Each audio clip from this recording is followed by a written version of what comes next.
In this video, we're going to be taking a look at the Campbell Hausfeld 8-gallon quiet compressor. This one shipped out from Home Depot. Took a little damage in transit to the exterior. Hopefully the insides are fine. Prior to this unit, I had a Pancake 3-gallon. The problem I experienced with that was it was constantly running. Even when we only used it to put air in a bicycle tire, it had to cycle and run almost the whole time. So that got annoying. Eventually that unit failed and we decided to go with this. Opening the box, we pull out the top styrofoam. You get a manual. Doesn't give you any assembly instructions, though it has a great parts list.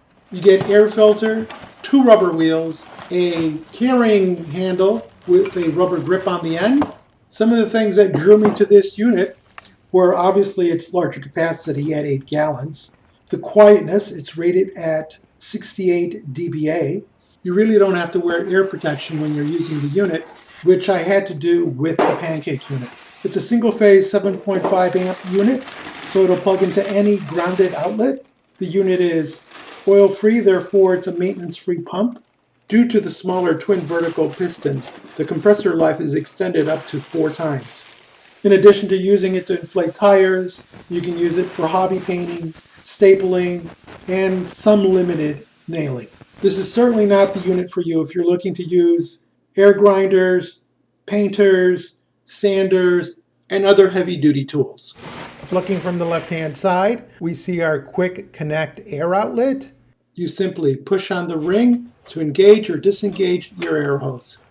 Above that is the outlet pressure gauge, and while it says 255 on the gauge, the unit only actually goes up to 125. Reminds me of some cars that say 110 miles on the speedometer, but can barely go above 75. Above that is the regulator, and that goes from 0 to 125, and that's what controls the pressure going out to the air hose. Next is the 2-position power switch. It has off and auto. In the auto position, it will cycle on and off to maintain tank pressure. Finally, we have the pump motor assembly, in which the motor drives 2 pistons at half the speed, but still achieving the same volume of air as a typical 1-piston assembly, with the added benefit of a lower noise level. Straight out of the box, the unit does require some assembly. You'll need to attach the wheel kits. You get 2 rubber wheels, 2 axles with nuts and washers, and 2 bollums.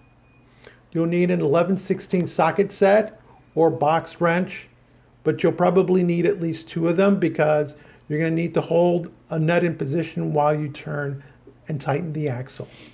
And these go on the legs beneath the tank. Quick tip, if you use one of the styrofoam shipping blocks, you can lift the tank up, making the installation of the axle easy. First thing we do is take the nut off, remove the washer, put the axle through the rubber wheel, put the axle through the leg on the tank, attach the washer, and then secure the nut first by hand, and then in my case using 2 sockets, I snug it up. Make sure the wheel spins freely, and then do the same thing to the other side. Axle through the rubber tire, axle onto the frame on the tank, washer, then place your nut,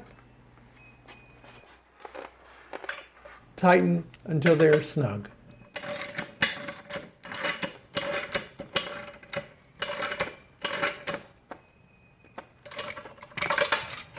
With the wheels on, our next step is to attach the handle. You'll need the bollum along with the handle. You insert the handle ends into the 2 sleeves on either side. There are no stops on it, so you'll have to align the hole on that sleeve with the hole in the handle. Once you get that lined up,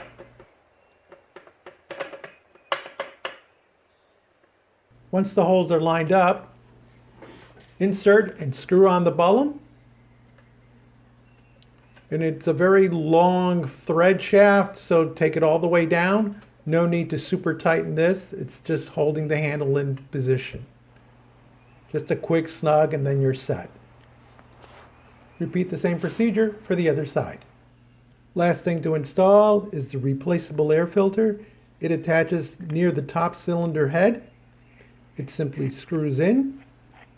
Make sure that the air inlet on the side of the filter is facing downward so that lessens the chance of dust and dirt collecting on the inlet. With everything assembled, we just take a quick look. There is our quick disconnect air outlet,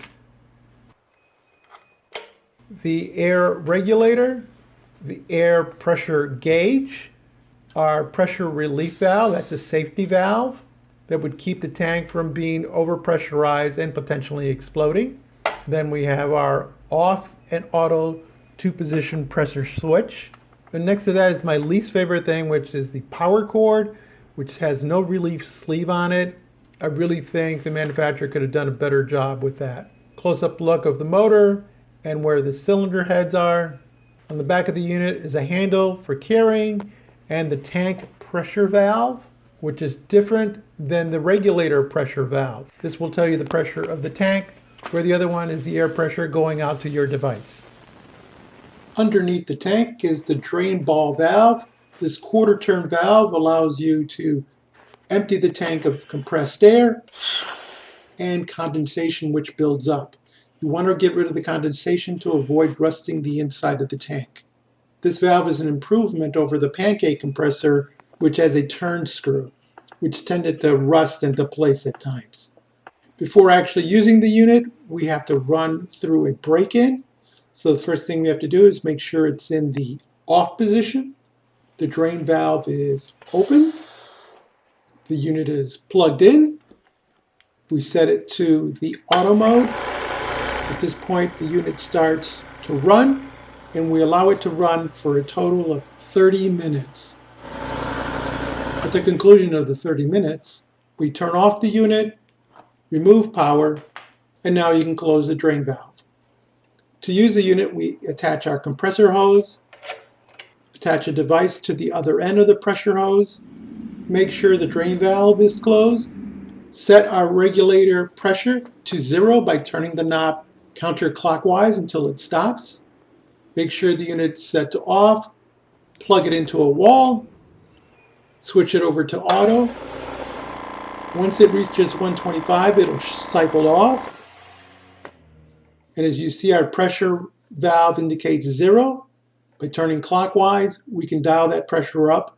Depending on the tool that you use at the other end of the pressure hose, you can dial this pressure up from 0 to 125. In my situation, I only need about 110. With an air gun attached to the other end, I'm going to release air, and we'll see how much air we can use before the tank cycles on.